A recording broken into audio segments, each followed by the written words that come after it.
Good morning. The Committee on General Government Operations and Federal, Foreign, and Regional Affairs will now convene this hearing. For the record, today is June 22nd, 2017, and the time is now 10:37 in the morning.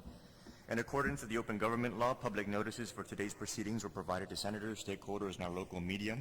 A 5-day notice was provided on Thursday, June 15th, 2017, and a 48-hour notice was provided on Tuesday, June 20th, 2017.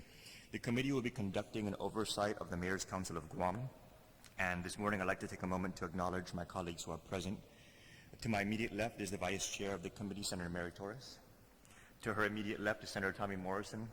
And to his immediate left is our Speaker, B.J. Cruz. To my immediate right is Senator Talina Nelson. And to her immediate right is our Vice Speaker, Therese Terlahi. I'd like to thank the Mayor's Council and the mayors for being present here this morning for this oversight hearing. Today's agenda is going to be focusing on the budget of the Mayor's Council of Guam. And I understand for the record that the individuals who are present to testify have already been sworn in. Thank you. Mayors, in our last hearing with respect to the budget, certain expenditure issues came up that prompted the need for this oversight hearing. And so with respect to those expenditures, the committee made a request to the Mayor's Council for documentation going back the last several fiscal years. What we've done in evaluating this documentation is we looked at 3 key areas. The first was travel. The second was non-appropriated funds. And the third was the appropriated funds to the Mayor's Council. What we've also done is we've compared those financials and those expenditures with the budgets that were requested by the Mayor's Council and the funding sources that were provided in those particular budgets. I want to begin by saying that it's a fairly common knowledge in the community that the narrative of the mayors over the last several fiscal years has been one of struggle. That the mayors have a very difficult time doing their jobs with respect to the need for resources in order to be able to accomplish the needs of the village. And so in light of the financial matters that we've uncovered, I wanted to have a very upfront conversation with the Mayor's Council about how that narrative of you needing more resources plays in with the utilization of those resources with respect to the history of spending of the Mayor's Council of Guam. So we're going to go ahead and begin by I'm sorry, I just got a notification that we have not been sworn. Let's go ahead and swear in the panel, please.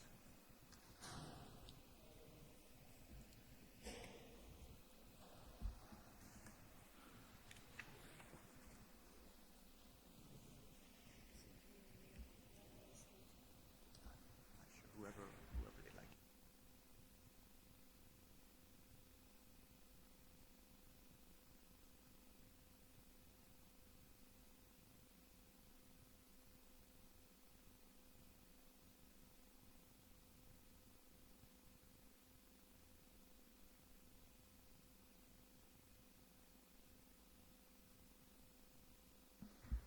Thank you very much. Just for the record, to clarify, the individuals who are at the table, if anyone can just explain for the record why we are only going to be hearing from these particular individuals. Any other mayors welcome to join us at the table. On the microphone, please.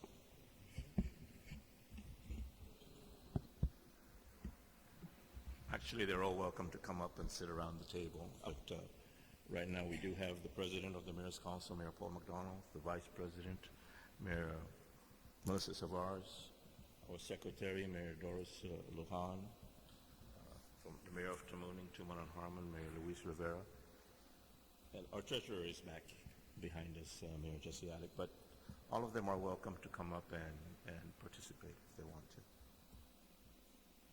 Okay. So, going directly into the subject of travel, since that's kind of where we left off and it kind of has become an inflammatory issue. We looked at the 2015 travel authorization and expenditures of the Mayor's Council, and my first question that I wanted to pose was with respect to what I'm viewing as an inconsistency in your documentation. The Mayor's Council of Guam Operations documentation versus the travel and authorization expenditures. It shows here in this one document that as of 8/25/2015, the mayors for that fiscal year had expended $59,164 on travel.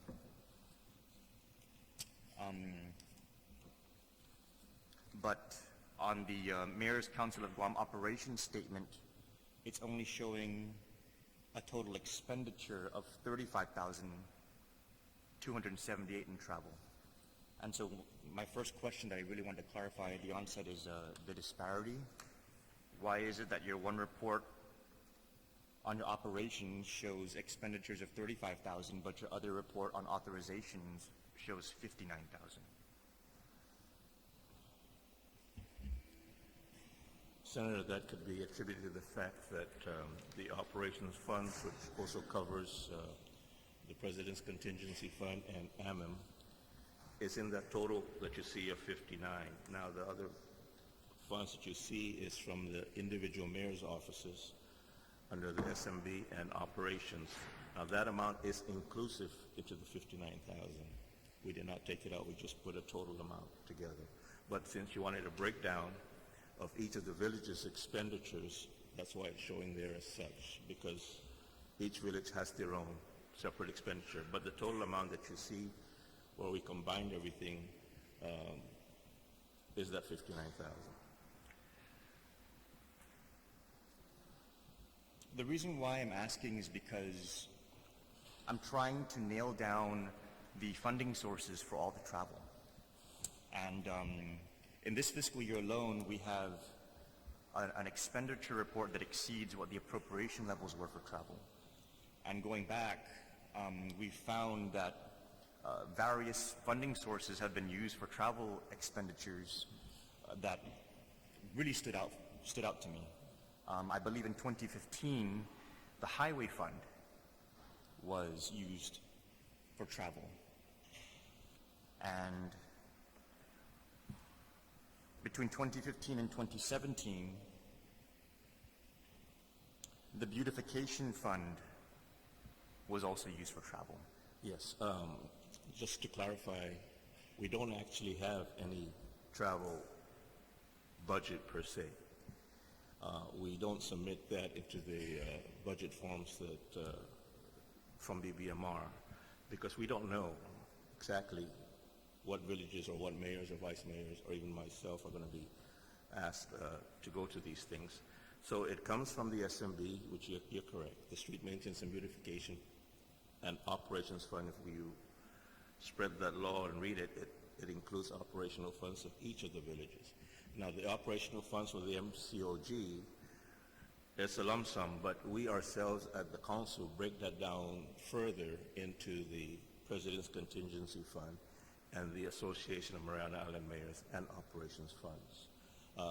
But our budget comes from a total of three sources, either maybe that you're talking about is Highway Fund, or the General Fund, or the Tourist Attraction Fund. That's the total amount, and then our funds are broken down further from that. But that's our only three major funding sources.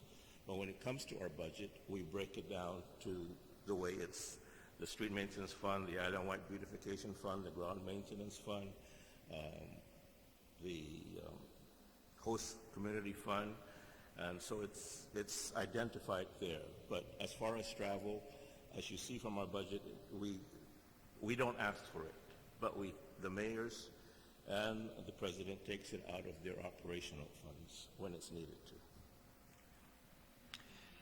What was very troubling when I was, finding all these items was the utilization of the beautification fund.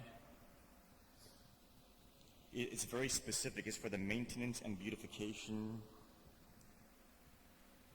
of non-routed roads and for the operations of mayor's offices, but not for personnel costs. That's good. And to be using those funds for travel, given the state of our roads and a lot of beautification issues in our villages, it just did not look right at all. Yeah. Well, to be using the highway fund also for travel just did not look right at all.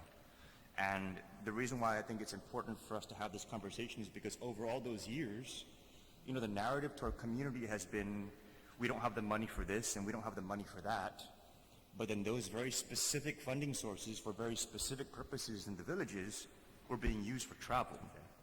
Well, then maybe, Senator, we should change those very specific funding sources and take out operational costs for the villages, because that's what it says in the law. But I think this speaks to the greater question of the rationale that the mayors are using when deciding how to spend money. That's the overriding question here. How are you going about deciding to use village money for roads and beautification to travel? Well, they're here, Senator. They can answer.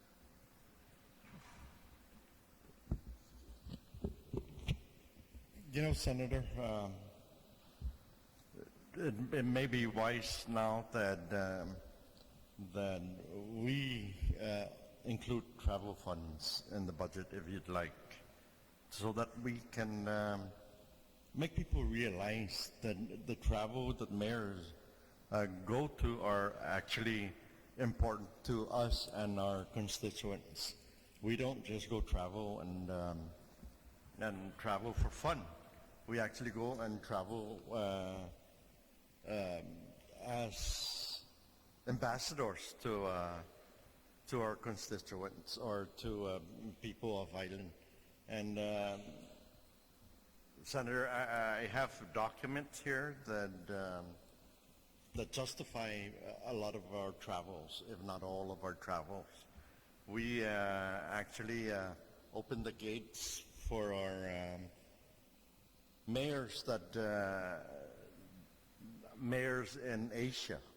We've actually had a huge a conference that we brought here to Guam, that we involved over 400 mayors at one time.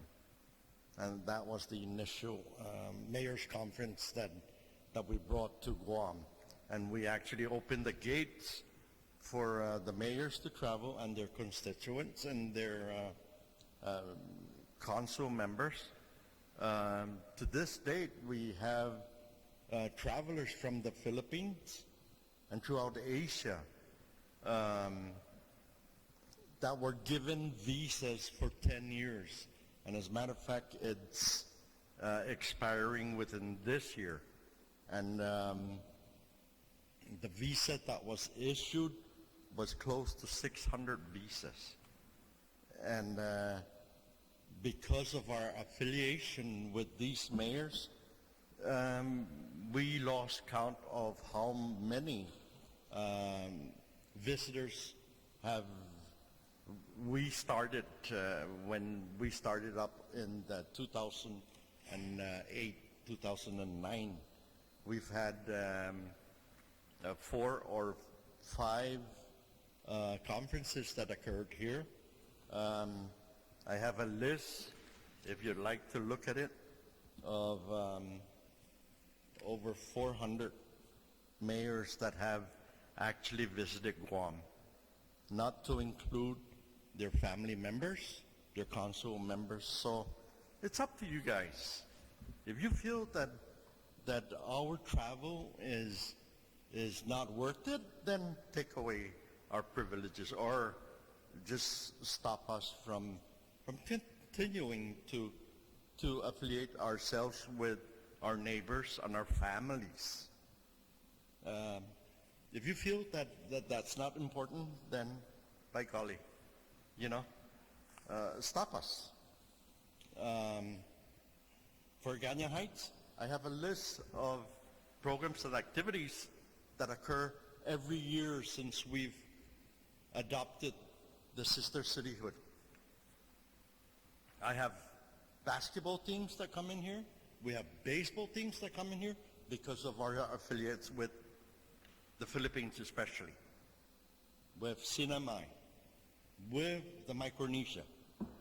So if you guys want to stop it, then by golly, stop it. But I stand proud here today because of the mayors that have actually gone out and invite these people in here. So, please, when you think of why we get involved, it's not just to go and travel, but to invite people here, like you would like everybody to come in here, because you know the economic impact. And maybe, just maybe, or I can say guarantee that the growth that we have created with especially the Philippines visiting Guam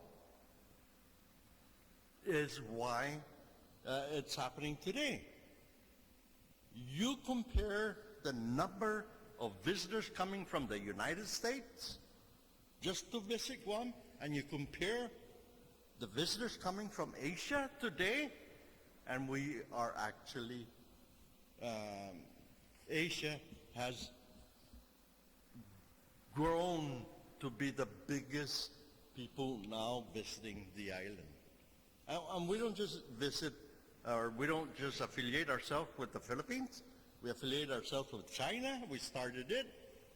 We started it with Japan and Hong Kong, and of course the Philippines. So the documents are here.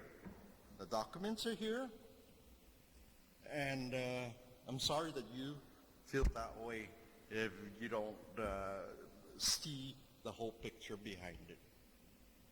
And another thing that we've actually started in 2008, and we had a couple of senators at that time that came with us in our conference to meet with St. Luke's, with Asia Hospital, with Makati Med. We started that. We had a couple of representatives that Madeline Berdalius sent with us.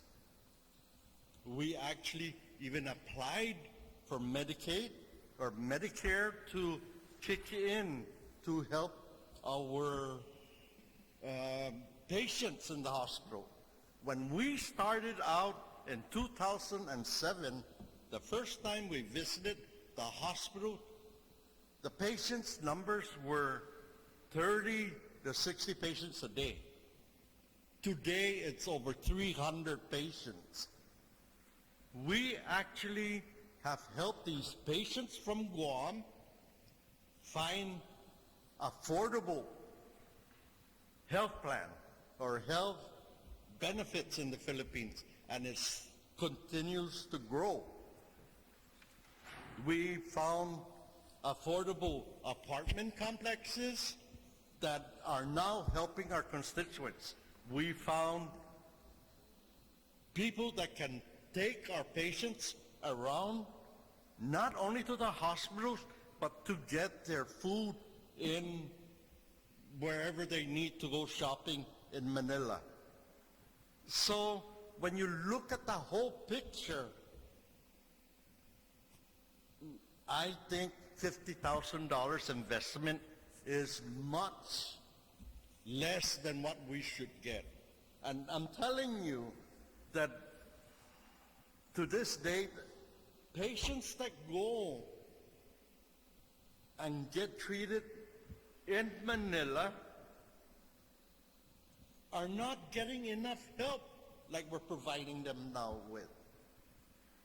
Our, what do you call it? Our medical referral, forget it. It's a fiasco. You know, but we have our own drivers that we don't pay a dime. And when we don't pay it from the government, it's the drivers that come out there and help our constituents. And that's because of the mayors. And that's because of the mayors. You know, and God bless his soul, Steve Nygaard was our consultant that did not charge the government. It charged our organization. It's called APILG. That's the mayors and the elected officials municipal officials in the Philippines, and we created that organization, and that organization actually has a couple of employees that today provide assistance to our patients. And we didn't ask the patients to come here to testify. But I'm sure that if you have your doors open today, the patients will come down here and complain to you with what they experience every time they go back there for medical treatment. So it's, I don't like traveling, but if I'm invited, me being the president, I have to at least once a year go and meet with these people, because they're doing a lot for us here in Guam. And you guys, especially you new ones, may not know this, new senators, and I'm glad that you're calling us in to testify so that you know what we've done all these years and not just worry about our villages. And when we go off island, it's our constituents in the villages that we're working for. Lots of times. I meet a lot of you senators that have been there, but you don't come to us and ask us, oh, wow, or you don't even give us the decency to explain why we're there. And I can have all these mayors here testify, and they'll say the same thing to you guys. There's never a time that I would go to the Philippines and not go to St. Luke's and meet our patients. Do you guys do that? Not on the public dime, sir. Not on the public dime. Okay. So I'm sure that the same sentiment with all these mayors are there. And I've been elected 7 times. Maybe I'm doing right. Let them decide. Let my constituents decide what I've done good and what I've done bad. But don't call us here and try and have a dog and pony show like they say. It shows. It shows what we've done and what we're going to do more. You cut us off with our travel, we'll find another source. But yes, thank you for giving me this opportunity to say my piece. People would know that. And these mayors are strong-hearted people. That's why they got elected. And I'm sure that once you hear their testimony, you'd probably think the same. Thank you. I just want to apologize my outburst. But, it's just giving the media grounds to go and chastise us and cut us down. It's not fair. It's not fair. But, life is not fair, of course, and let our constituents decide. Thank you very much. I'm sorry, guys. Thank you, Mayor. Yeah, Mayor, your constituents are our constituents also.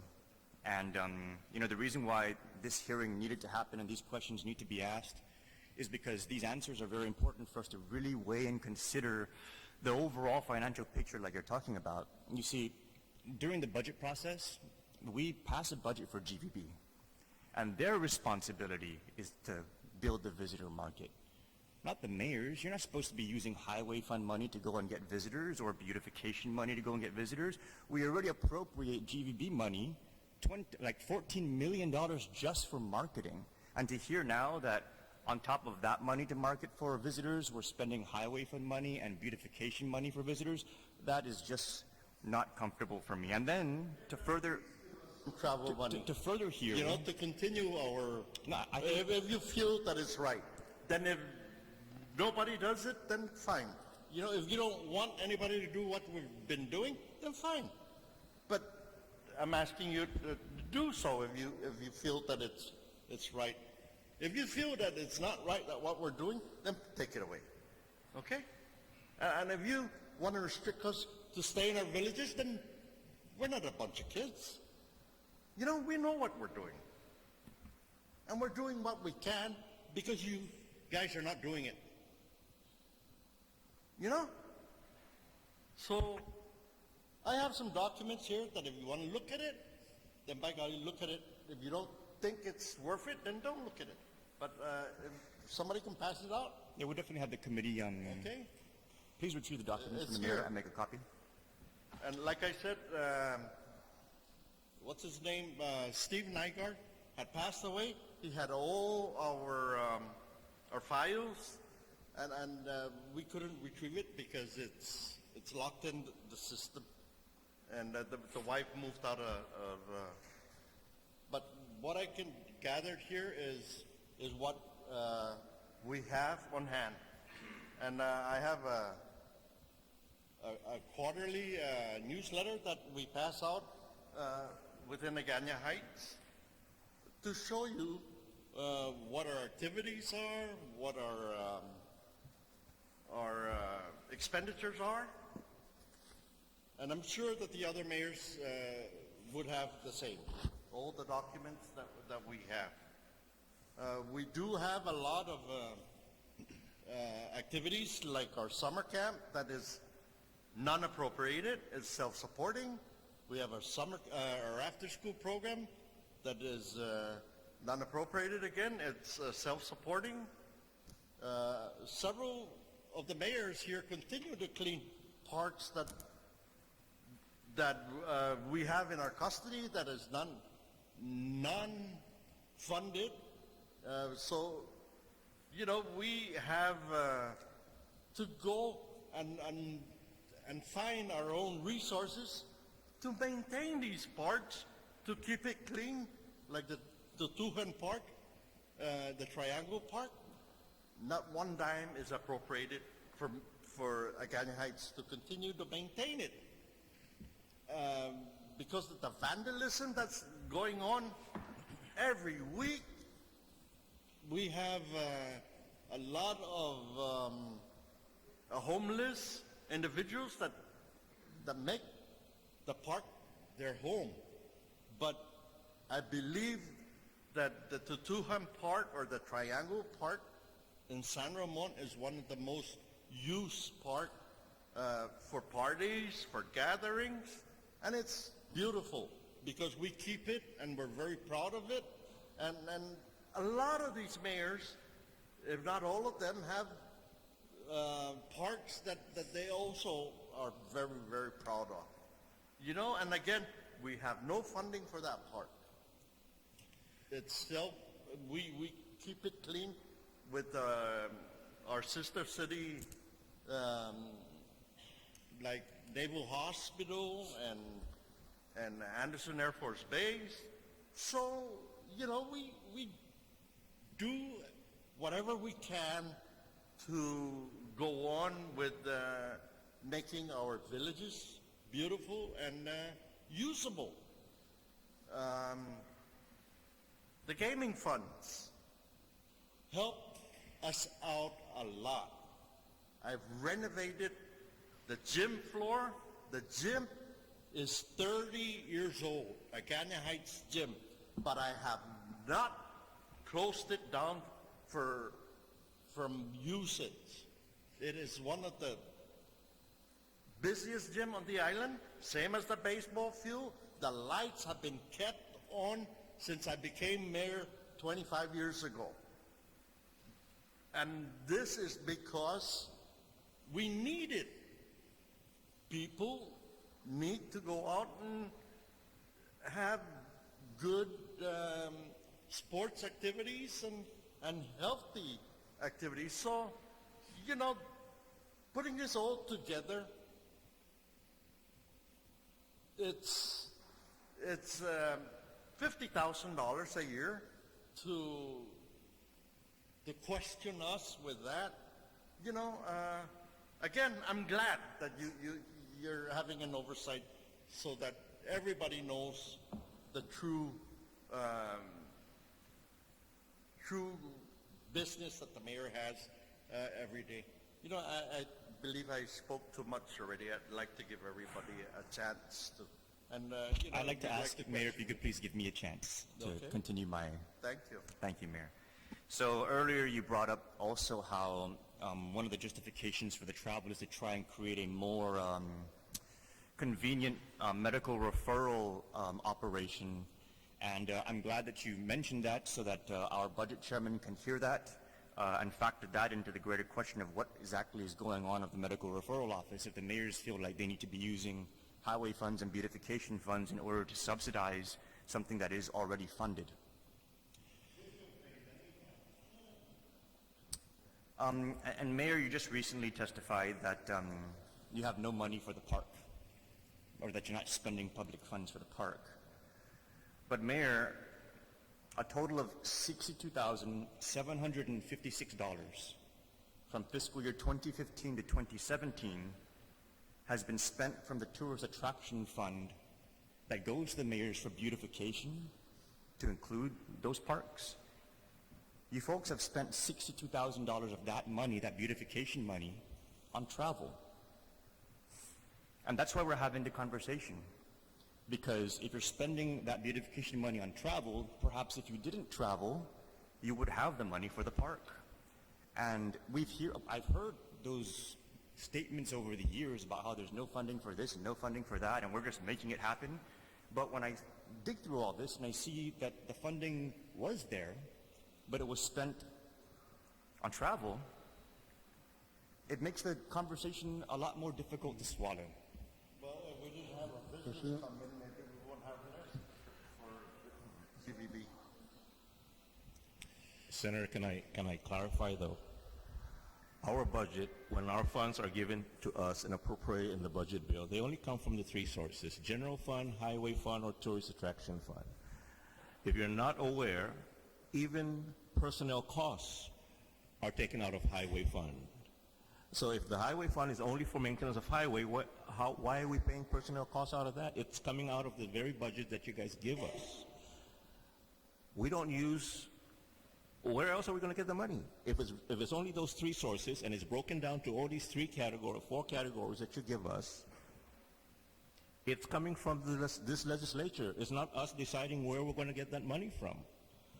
You gave us money for personnel in general fund. You gave us money for operations in highway fund. You gave us money in the tourist attraction fund for these other budgets. Mm-hmm. So when you say we're traveling on highway funds, it's because that's the master funding source. It's because that's what you chose to do.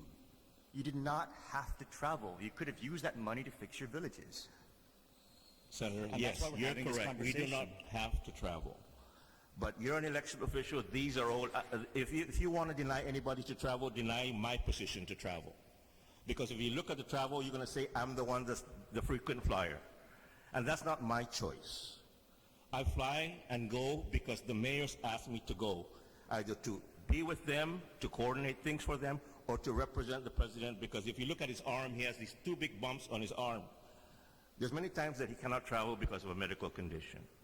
So if I'm the frequent flyer, it's because of that. I have 27 bosses, unlike you or any of you. So if each one of them says, Mr. Sablon, I want you to go and coordinate this thing with me, I represent them just like my position says in statute. I have to represent the mayor or the vice mayor at their request. But if you want, like I said, if we can keep haggling about this travel. Fiscal year 15, 16 is done. Some of the mayors are already retired. They can't even be here to justify why they went. If the reason is because there's all these other things that we should spend for instead of travel, then by God, take it away from the executive director. But these mayors and vice mayors are elected officials, and like the president says, let their constituents decide whether or not they're traveling to the Philippines or they're traveling to the Northern Marianas or traveling to the States. Should be better spent somewhere else, then let their voters decide on that. The voters will absolutely decide that. My job is to, as Oversight Chairman, make sure that we have a very clear understanding Well, of then why be the mayors very are... clear in the Excuse me, sir, budget, excuse me. Senator. Why the mayors are in one breath saying they don't have enough money for things, and then another breath spending the money that we do provide for those things on travel, on those kind of choices. I have a job to do too here, sir, and that's why we need to ask these questions, and the mayors need to be accountable for the answers. As uncomfortable as those answers may be, if the behavior needs to change, the behavior needs to change. Or if they choose not to, then the constituents will decide what happens next. Then may I suggest, Senator, that when you do the budget, street maintenance and operations fund, if you don't want to travel in there, then just like it says there, not for personnel costs, then put in there, not for travel. On any other category, then put it I in would there. feel comfortable with that. However, even the tourist attraction fund appropriations are very specific. They're for the maintenance and beautification of non-routed roads, but not for personnel costs. We broke that down for you. Maintenance, beautification of non-routed roads, and for the operations of the mayor's offices, but not for personnel costs. It never says go and spend that money on traveling. The mayors are making those choices, and we need to be accountable for our choices.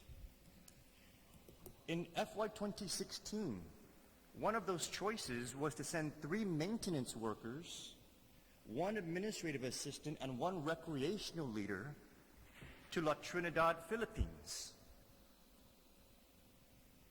You know why? 3 maintenance workers. Do you know why? I'm sure the mayors that are here can answer for that. I don't think we need to be sending the maintenance workers to the Philippines. Then, Senator, give us the option to give them their incentive awards or their meritorious payments or increase their salaries every year, just like everybody else that's classified in the government of Guam.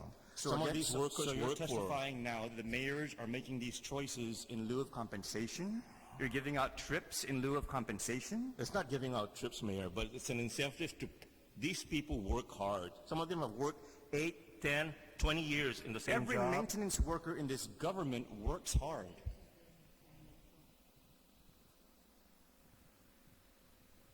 We need to own up to these choices. I'm very disturbed that you're trying to justify sending maintenance workers to the Philippines. That's all we have is maintenance workers, Mayor, Senator. None of them should be going to the Philippines on the public dime. In FY 2015, $11,772 from the Guam Highway Fund was spent on travel. $11,000.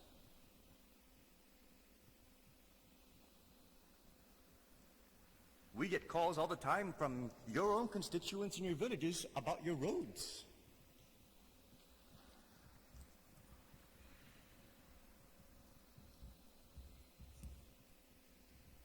I do have a list of who the frequent flyers are. My point in today's conversation is not to call anybody out into the spotlight in particular, but to have a very general conversation about the decisions of the mayors in general, with respect to your villages and with respect to the resources that Legislature is providing to you. And Senator, we hear you. We don't have to keep going through this thing. We hear what you're saying. We understand. I don't think so, because you're trying to justify sending maintenance workers to the Philippines, which means there isn't any understanding. You're trying to rationalize the decision. And that's very disturbing. I didn't make those decisions. The mayors made that, so maybe whoever sent them can come up and speak as to why they sent them.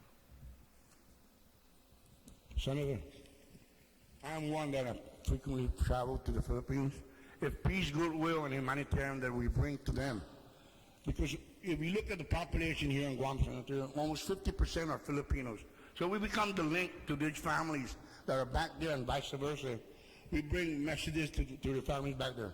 I, for one, I brought 11 boxes of clothing to my sister village on my trip. I brought 10 the second time, and then I sent 16 when I didn't even travel. For $62,000 to bring all this. I have constituents who are masters basketball players who went to San Pedro and introduced themselves, and they went over there on goodwill ambassadorship to play basketball. So $62,000. I think the best thing to do is either you give us travel so you don't have to refer to maintenance or the highway streets maintenance and tourist attraction. I have a park that this body gave me since 2010. I haven't asked for funding. Not even for a park attendant, not even to maintain that park. I'm using whatever you guys give me. Senator Esprodon can be my witness. I'm being innovative in every way I can. He's helped me to fix my perimeter baseball field fence. No government money went to that. I'm getting ready to put up baseball field lights that have been out for more than 15 years, I think. I'm not asking you guys anything. And then now I'm going to come here. My name is, I'm the second most frequently fired mayor. I must be doing something right because that's not an issue in 2010, 11, 12, when I came up for re-election in 12 and 16. I think the goodwill that we bring over there, almost 50% of this population are Filipinos. And if you think that traveling there is not worth it and to link these families with the families that are here and vice versa, 62,000, then the best thing to do is because we're using maintenance funds, then why, like Mayor McDonald, our president said, why don't you just give us a travel funding authorization so we don't have to go back and forth about which funding. I have 4 funding sources that you give us. I don't agree with this for the past 8, 9 years. All fundings that are restrictive in one way or another. Why don't you give us, mayors, the opportunity to decide how do we spend our money within our respective villages in our respective needs? Yet you guys give us funding that are restrictive in every budget you sell. I can name you as the SMB, which is the street maintenance and beautification. The Island White Village beautification projects. You've got the IWVVP, which is the Island White Village beautification project, and the school maintenance. Those are the four funding sources I have. I spent over $16,000 out of my money. Yet because I spent $4,000 to travel, I have a big part, sir, that I never asked you guys, and maybe later on. But ever since I became mayor, I use my own resources, and I try to be innovative and the way I spend my funds. And Senator, thank you for helping me with my baseball field. The government, that is their facility. Yet private funds are being used to fix the very same government entity owned properties. Well, as mayors, that's what we go through. So if you're not going to give us funding because we took from there to add up so we can go there, then just provide us the authorization and give us a funding so that we don't have to use whatever because we have the ability to travel. Even the President of the United States gave all these municipalities the authorization to go out and reach out to people outside of the Philippines to establish sister city relationships. And, these people become a list of resources, a reference for resources. You go over there, I go over there, I use the government to get there and I buy all my banners.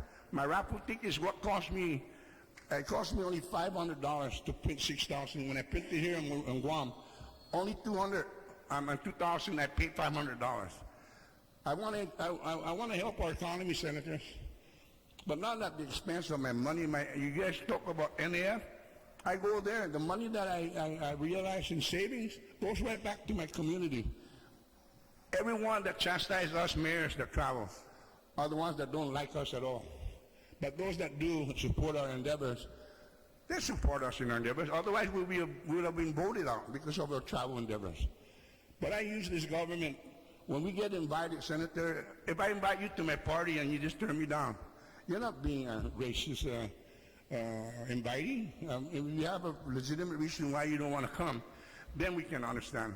But we go there at the invitations of our mayors that we established, like Mayor McDonald said, back in 2007 and 8. We were there in Saipan. Saipan came here with Rhoda Tinian when we had that big conference. The Filipino 400 people, former Filipino mayors came here to Guam, and you guys didn't see that. Now you're going to chastise us about 62,000. Give us the funding, either restrict us from travel, and otherwise we'll find our ways to muster up the money in order for us to go to these invited sister city relationships. I've given 16 boxes of clothing without even leaving the island because one of my constituents worked with a Filipino whose wife worked on the USS Frank Cable. So I sent 16 boxes of, up till now, I'm still getting together clothing to send there. If you go there, Senator, it's a matter of humanitarian. When we went to San Pedro, we adopted the pediatrics unit of the San Pedro Hospital. Each individual mayor gave $100. $100 may not seem much, sir, but for those people over there, it's a lot.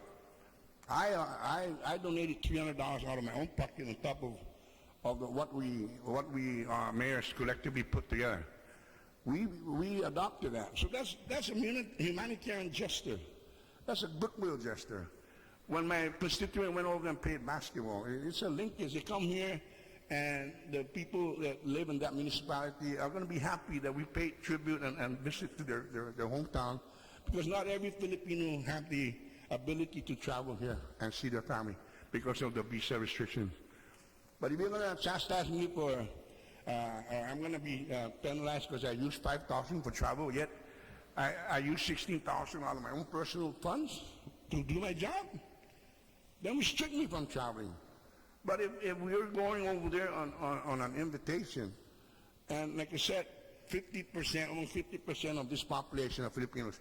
So if you think that our travels to the Philippines are not worth the dimes that we spend, then let the Filipino community know that. Because those people that complain are the people that don't like us mayors individually or collectively. But I think $60,000 to promote peace and goodwill, humanitarian, and don't expect instant results, because in the future, Senators, if our constituents may be aspiring to be contractors, these people back there become a source of references and references for resources. You don't want to send a Filipino who thinks he's a bona fide carpenter because he can hammer a nail. No, we can get the resources from back there. There's so many resources back there that we can tap. But for travel, like the president said, if you don't want us to travel, then just put it there in the budget bill. But in order for us to travel, we're just being innovative, taking from here to there, so that we can have enough to pay for our travel. I went there, like I said, Senator, on uninvited. So when they invite me next time, let me see if I can muster up enough fundraising so I can go there, at my expense and everything else. But I don't know, if you guys think that the travel wasn't worth, I understand that the funding, so of course when you get the money from, you cannot change the fact that you took it from the Tourist Attraction Fund. You cannot change the fact that you took it from the Village Street Maintenance. Well, where are you going to get it from? So perhaps maybe in the future, we should just separate a travel request itself. And where we get the funding, okay, is where you can say, no, mayors, you cannot travel because we're not allocating you for travel. But like I said, if there's no travel, it says for personnel, we're not hiring, we're just flying. But to me, I think if every time we travel and I spent $4,000, it's better spent and things that I do in my business. I think that's my prerogative and my job as the mayor and my business to see which things need to be done. But you know what? I'm here because I know that this is I thought this was going to be a round table instead of public hearing. But let those people know that call in and say, what is the mayor doing there? You don't set everything up and expect instant results, Senator. There's going to be a time, it's like the insurance action, it's better to have it and not need it than to need it and not have it. At a time when the time comes when we need resources and things, once the visa waiver is given to the Philippines, believe me, the influx of, we have, the Philippines, the most biggest resource they have are the human resources. Those people are so talented, Senators. You go there, the Skyway, within 2-3 years, it's built already. And for us to be restricted because we want to go there and establish the ties and remain connected with these guys, and we become the link to their families that are here because those Filipinos cannot come to Guam themselves. But I think to me it's 62,000. That's maybe one mayor to spend that himself. But collectively, Senator, I don't think it's, to me, $5,000. That's $16,000 I poured in to do my job. I should have saved that and paid myself so I don't get chastised or criticized for taking the trips. But I think, Senator, you senators travel, the governor travels on invitations for conferences. I don't see why the mayors do direct links to our constituents. And when we come back, we carry news from, I get Filipinos that know, Senator, Mayor, I appreciate what you do for our people in the Philippines. To bring clothing back there, Senator, you come there and see people wearing the same clothing for 1 week, one whole week. Not by choice, but because of their inability to fend for themselves, because the government is not fending for them as well. So the little help that we give in humanitarian goes a long way, Senator. Like I said, I use my travel. When I get there, I use my NAF to get what I need for my projects and my functions in my village. So that's a savings in itself for myself and the NAF, because it's an unappropriated funds, and I try to be innovative in bringing money. I've never asked you guys to put in my NAF, and so it's up to the individual mayors to reload their NAF so they can do functions and events and projects within their respective villages. I'm just trying to be innovative and creative. But when it comes to travel, I'd rather you guys say you cannot travel, so that it forces me to go and find ways to get there when I get invited. But it's up to the director now. Maybe we just put a separate travel allocation rather than using funding that says, how come you're using this for that and this and this and that. I think when you look at the number of money or the amount of money spent, to me, I think it's justified. If we're going to review every travel that the governor does and every senator does, we're just being petty, Senator. We're just being petty. And like I said, we are the direct link to our constituents. You guys, my constituents are your constituents as well. But those that call in, what's the mayor doing there? I'll tell you what, that same individual asking is the same individual that doesn't support his or her respective mayors. Thank you, Senators.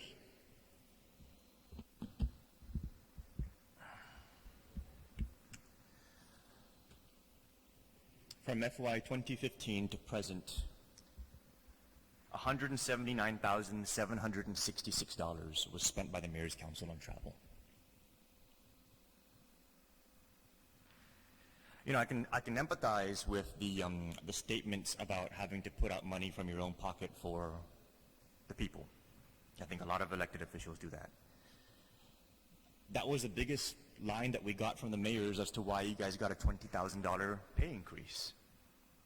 And, if I just do the math real quick in my head, a $20,000 increase less a $16,000 out-of-pocket cost means you guys are green $4,000, and you're spending $5,000 on trips. So, I would much rather appreciate if this conversation went in a direction that would reassure me that, being aware of these costs with respect to the needs of the community would cause the Mayor's Council to pause and reevaluate whether or not that money can be better spent. But I'm just getting a doubling down, a tripling down, that not only do you insist, but you want now your own line item travel appropriation. And that's entirely opposite of what I think this conversation should be about. The conversation should be about the resources that we're making available and the needs of the community, and whether or not we should be instead deciding going forward that those resources should be plowed back into our community. I appreciate the heart and the concern for the humanitarian needs of other places. We have very major humanitarian needs here as well, which you're aware of. We'll get into your humanitarian budget in just a little bit. I have some very poignant questions about that as well. Mayor, you joined us at the table. Did you want to say something on the travel discussion before I continue? Thank you, Senator. Okay, I just want to let you guys know about my experience too. I traveled to the strawberry festival, not to eat strawberry. I was invited by a town called Tuba. They want to sign Sisterhood City with me. And yes, I went that because he said, "Comment, while we're signing our Sisterhood City, we like to showcase our fruits and vegetable, and this town basically is coal." I said, "We don't have coal in Guam either. But I want to sign Sisterhood because had good experience with all my sisterhood cities. Let me tell you a story. I'm taking my Manam cruise this September. I never asked the government of Guam money. They fundraise everything. And the experience that I have with my sisterhood cities, they took care of my 33 Manamcos. They provide the bus. They took them around sightseeing. They took them to churches to pray. Everything, and at no cost. And when we left, I told the president that we should at least have a contingency fund of $6,000 for the tourist guide and the bus. But they didn't charge us a penny. And this is 3 years they did that. It saved my uncle $6,000. We're going this year, and we always bring Angel Sabran because to me he's a good PR. He takes care of my uncle as good as I can. He don't know yet, but they just voted. We're taking him again this September because of his good job. I went to Japan. They invited me to see a big high school where the students that I host every year come from. And I did reply to them that we don't have the funds. I'm sorry. But guess what? They sent me and my wife and Angel tickets. They paid for the tickets and the room board because I told them we're broke. But they still took us. And every year for 5 years, I don't know, Senator Torres, if you ever heard about it, but I've been inviting. I think I only saw Senator Morrison and Tina Munya Barnes come down there. 370 students came from Amagasi High School, students and faculties. And I host them for two nights. I never asked you guys money for that. That come out from my NAF, my fundraiser.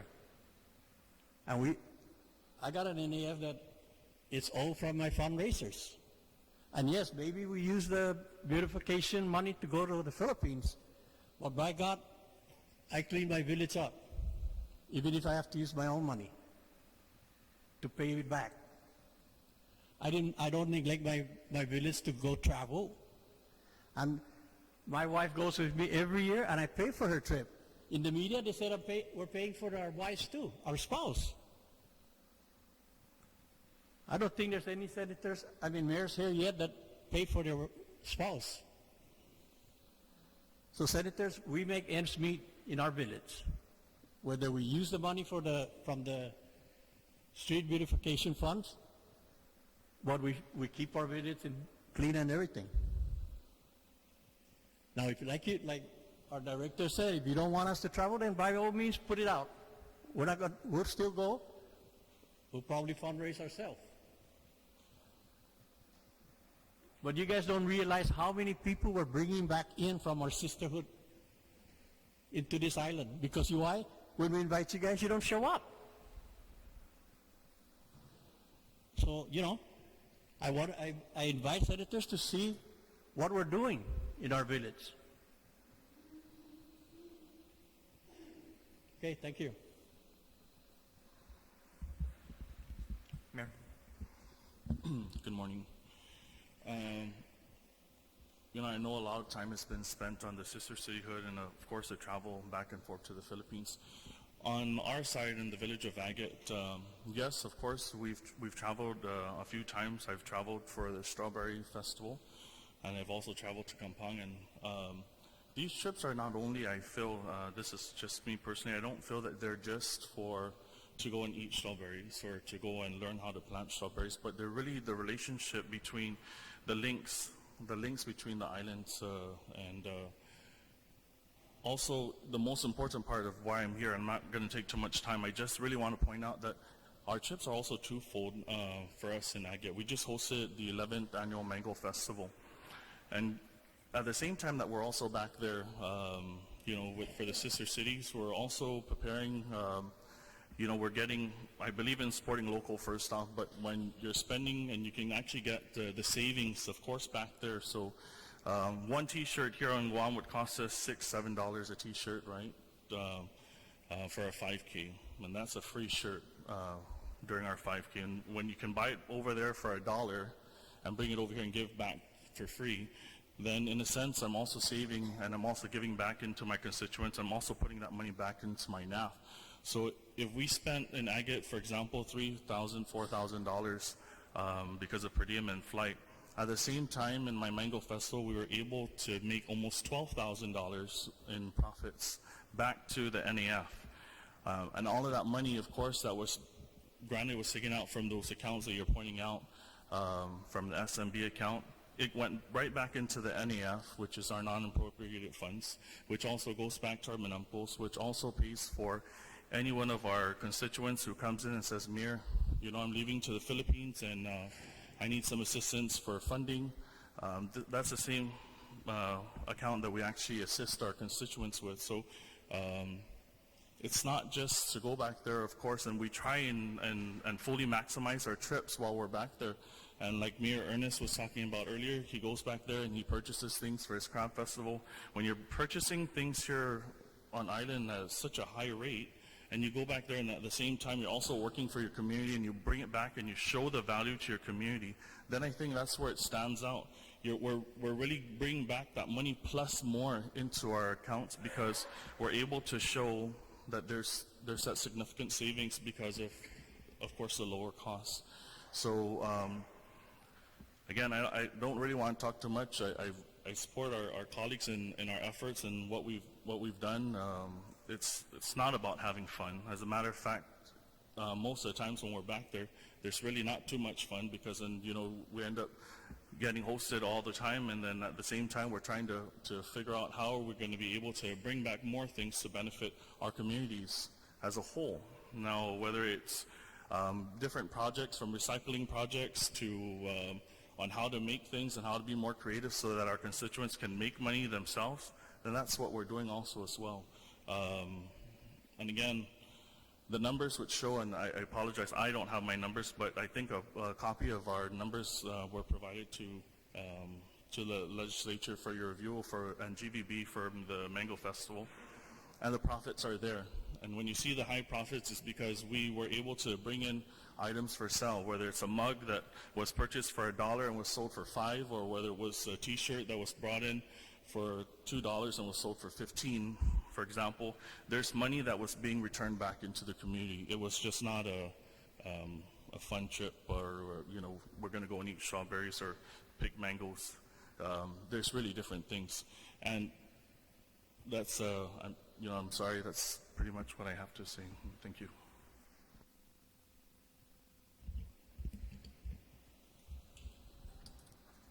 Thank you, Mayor. Anybody else have any other comments to contribute to the travel conversation? Yeah, Mr. Chairman, I just wanted to say, when I said that I hear you, I meant that sincerely. On July 5th, we do have a Mayor's Council regular meeting.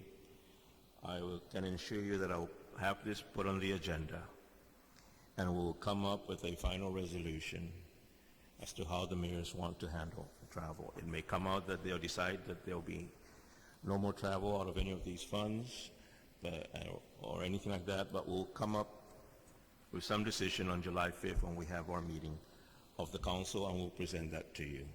And it is something I'm certain that we will be able to all live with.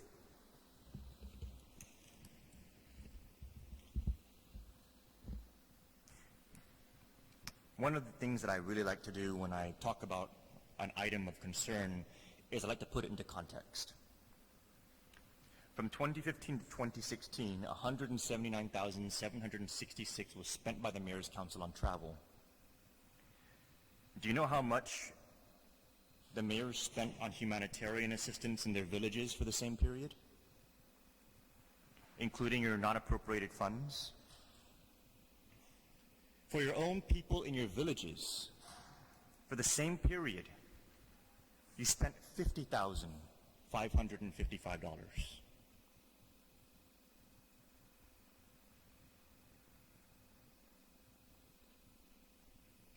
$179,000 to go build a relationship someplace else, and over the same period, $50,000 for the very relationships in your own villages. The mayors need to do a better job at evaluating the value of the proposition.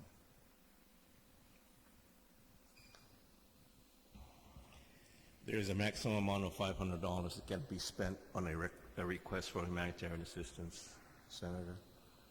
If you want one person to get more than that, then maybe you should receive. You are very creative at finding ways to spend more than you're appropriated on travel. We've never appropriated any money for travel, Senator. You spent highway fund money and beautification money on travel. You keep using highway fund. I keep telling you that's the main source of funding. Say street maintenance and beautification, because that's where it's coming from. I don't think spending almost 4 times as much on your travel versus on the humanitarian assistance of your people in your villages makes any sense to me in any context. And that needs to be a very direct statement to the mayors as you guys go back and reevaluate how you're going to conduct your financial affairs with respect to this conversation. On the subject of non-appropriated funds, before I move on, do any of my colleagues have any questions or statements for our mayors?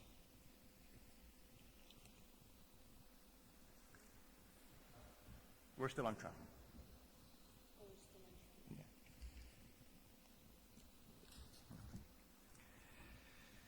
On the subject of non-appropriated funds, the committee took the time to pour through the audits of the non-appropriated funds. And the reason why I think it's necessary for us to have a conversation about it, even though it's not something that's necessarily appropriated by a Legislature, is because from the perspective of an oversight capacity, the mayors, when they go out and they raise all this money, you're doing it in your official capacity as a mayor. The people are trusting that when they go and they pay whatever you're asking them to pay, or they're buying whatever you're asking them to buy in order to fundraise, they're trusting that because you're the mayor, that money is going to be going to use for the community. And when I was pouring through this audit from the public auditor, there's a lot of items of concern that were raised. And I wanted to ask, before I proceed on these items, what has the Mayor's Council done to address the concerns of the public auditor with respect to non-appropriated funds?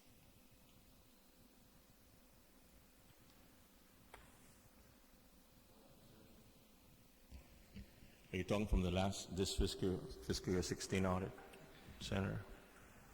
We have audit 2013 that raised concerns, and so, it's been 4 years for some of them. Some of them have just been last year, but all of these were raised in actual audits of the non-appropriated funds.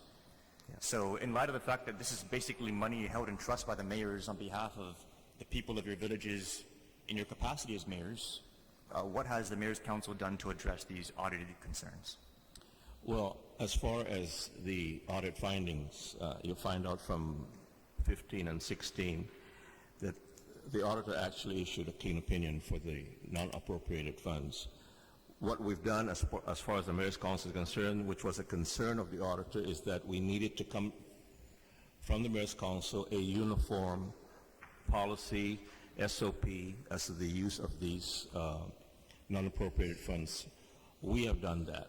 Now, how each village spends their money, like the auditors say, it's the responsibility of the mayor or the vice mayor of that village. It's not the responsibility of the Mayor's Council. Our responsibility was to come up with a uniform SOP for all the mayors and vice mayors to use. And we have done that. I'll go down the concerns.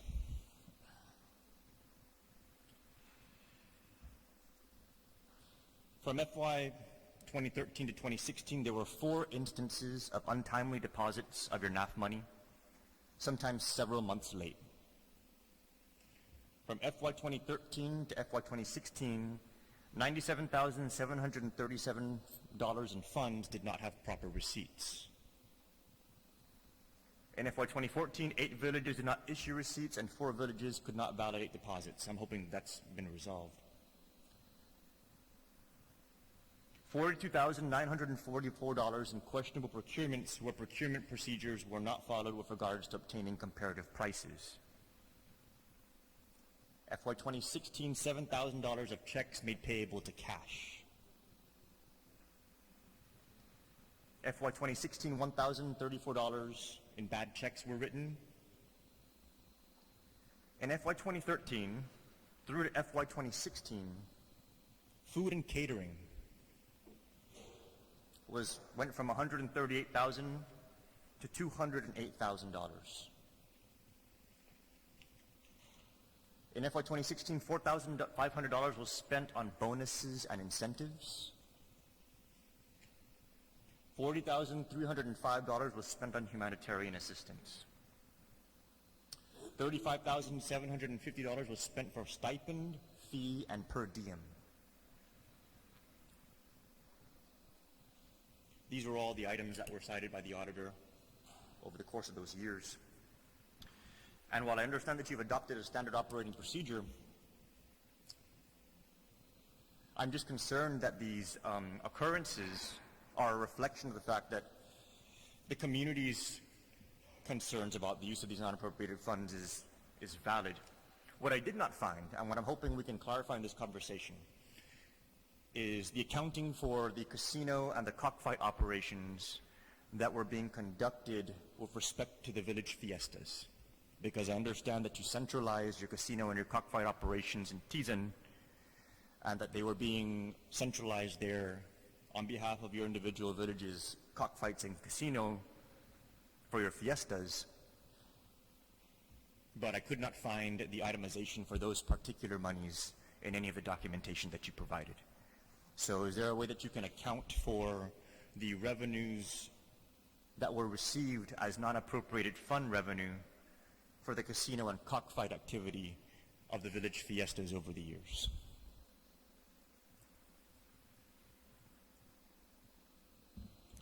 The non-appropriate funds, Senator, are not under my jurisdiction. They're under each mayor's municipal planning revolving fund. Now, when you were talking about the casino and the fiesta, the one happening at Tizan actually only started in September of last year. So that would show in the FY17 audit by OPA. What happened before then, when individual villages have it out in their village, I'm not sure that they had anything but cockfight in those villages. But the reporting requirements, those are all submitted. Every village is called in to answer for their own financial and revolving fund. The only jurisdiction I have is to make that uniform SOP. But like I said, and unfortunately the report that comes out from the auditor encompasses the whole entire 19 villages. There is a separate one that goes village by village by village, and you'll show you which one have the concerns, which villages have no problems at all, which villages have a few problems, which have 4 or 5 problems. But when it comes to the reporting to the Mayor's Council of Guam, she just reports it as one whole thing.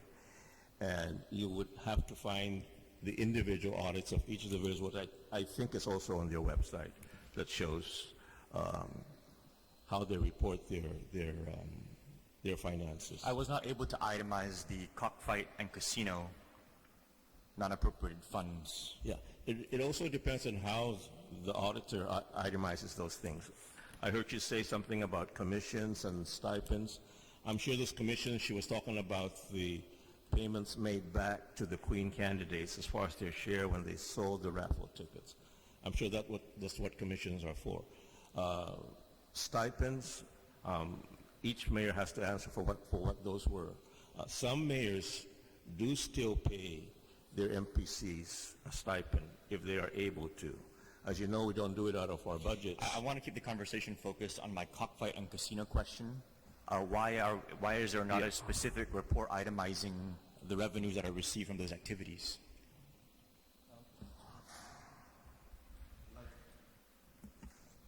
Like our executive director had mentioned, it only started in August or September of last year, where we actually were authorized to go to Tizan instead of having it in our village. It was the wrong information that was provided to you or to the media that it was going on for a year or two. But the governor had only authorized whoever had requested between August, let's say August, to December. And then we stopped it because of all the negative media that went on.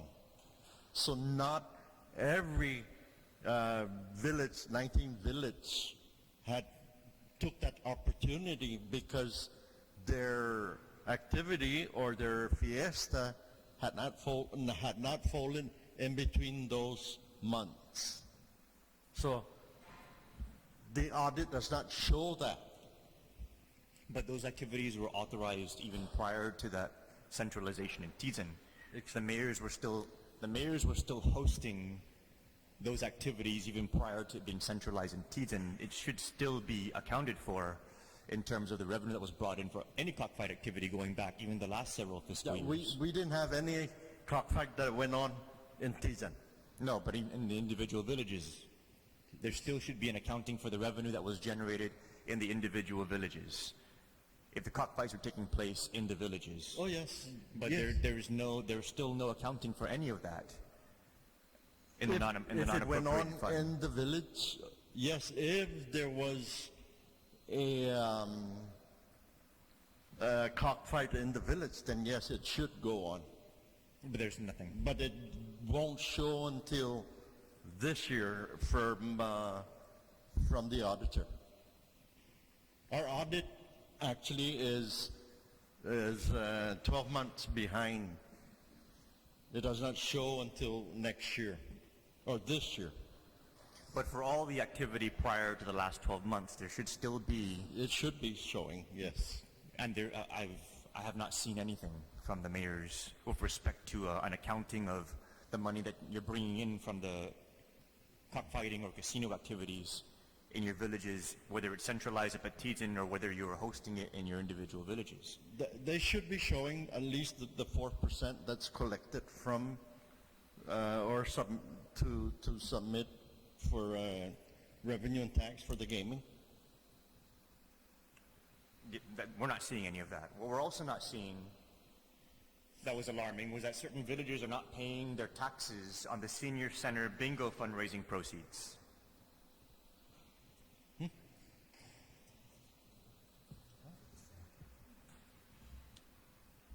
It's the senior citizen centers on our non-appropriated funds. The bingo fundraising proceeds in those villages. Some of them are reporting, but we have seen that some are not. Yeah. Not every village has bingo fundraisers, Senator. No, I so understand those that, but are reporting. the ones that do pay are, I can assure you that they do report their taxes, and if they're not, it's probably because they don't have any nighttime bingo. The daytime bingo that's happening in the senior centers, of course, that's under senior center operations, and those are exempted from taxes. Only the ones in the evening, and there's only a handful of villages that have that. Not But every they do senior pay the citizen. taxes. Yeah. Not every senior citizen center has extra fundraising activity that occurs after the senior citizen operation. Like in the I'd like Ganax, to we call don't. your attention to Office of Public Accountability letter dated April 28, 2017. We will provide you with a copy.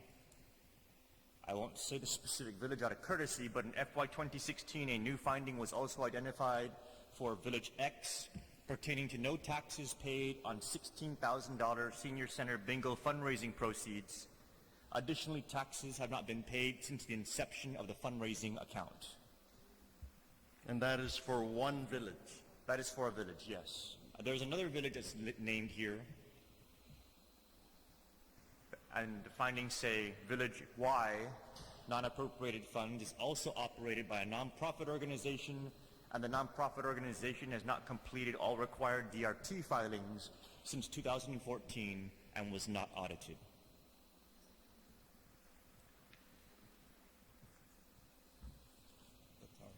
I guess.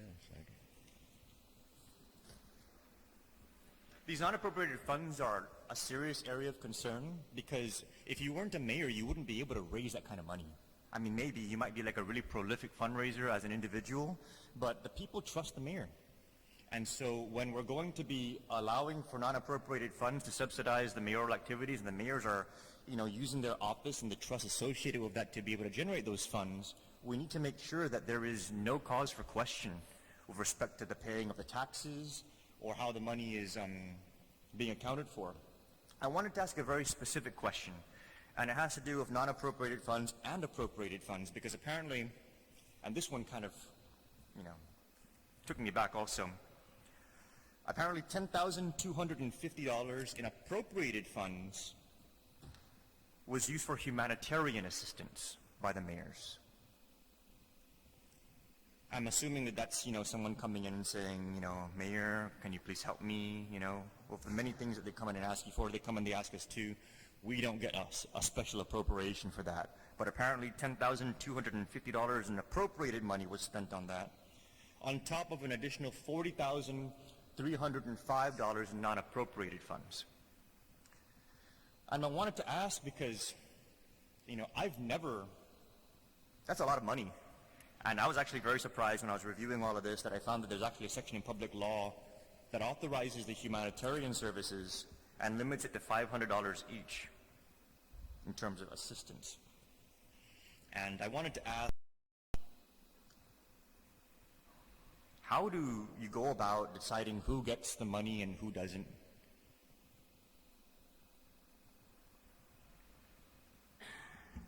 In our case, Senator, with 45,000 residents, the person asking for humanitarian assistance must be a resident of Dedido.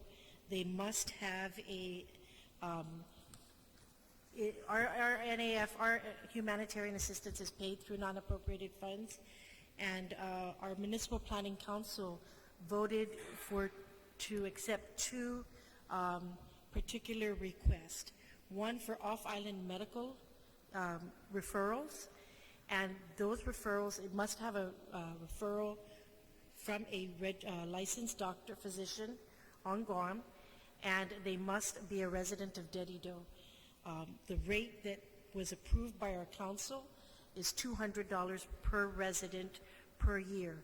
So if that particular individual came in twice a year for the same referral, they would only, or different referrals, they would only be entitled to it once a year. And then for fire victims, if the resident owns their home and it is their home that was burned, they are victims of a fire, it could go up no more than $500. Some residents that come in as fire victims, we do get called by the fire department to verify, because we have to, take care of immediate needs should they need to be placed. So we verify the fire incident, and it ranges between $300 to $500. If they're homeowner, of course they get the max. If they're a tenant, we give them for the immediate needs. Minimum is $300. So depending on how severe the fire was. I appreciate the work of the mayors to raise this money and to use non-appropriated funds to help the community. I think that that's always going to be something that everyone's going to be faced with. I just have a difficult time with your budget request asking for an additional $475,000 in taxpayer dollars on top of the $10,250 in taxpayer dollars that you use for this purpose, only because it's very subjective. It's very subjective in terms of not only the standards that you use to be able to validate the need, but the way that need gets met for one person versus another. So I just wanted to put you guys on notice that while you can use non-appropriated funds for this purpose, we're going to be revisiting that provision in public law, only because I think that it's a little too wide open to be providing an appropriation of tax dollars that's going to be used with so much discretion.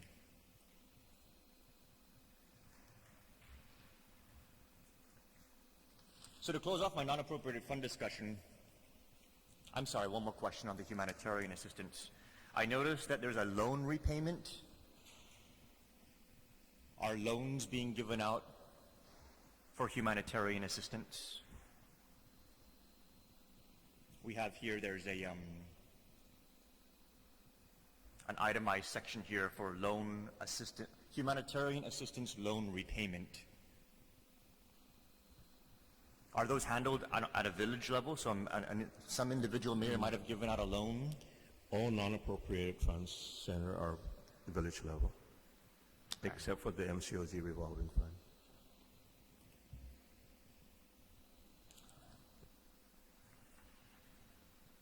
Because my other concern there will be, how does one person qualify for a loan for humanitarian purposes, but someone else doesn't? Loan underwriting standards are very strict. If you're going to be using non-appropriated funds that were raised in your capacity as a mayor to be giving out a loan, is there a standard, for being able to make that determination? So, these are just all a bunch of items that, raise red flags, and it does not facilitate the.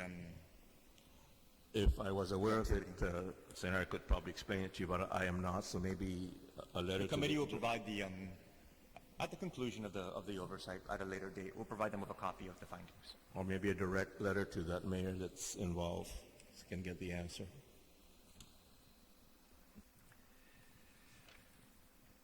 Also, just as follow-up, I still would like a breakdown of the casino and cockfight revenues that were brought in over the years, not just the Teagan cockfight and casino revenue, but all for the years prior, at least going back to 2015 to be consistent with the findings that we had in this hearing. Do any of my other colleagues have any questions with respect to non-appropriated funds? Senator Nelson. Good afternoon, mayors, or morning, afternoon now. I do have specific questions. I've been reaching out to Mayor Doris to see what we can do with the community host fee for the dump sites. But I have a question with the recycling revolving fund because at some points last year, this appropriation was taken away from you. You weren't able to receive the $400,000 directly. And now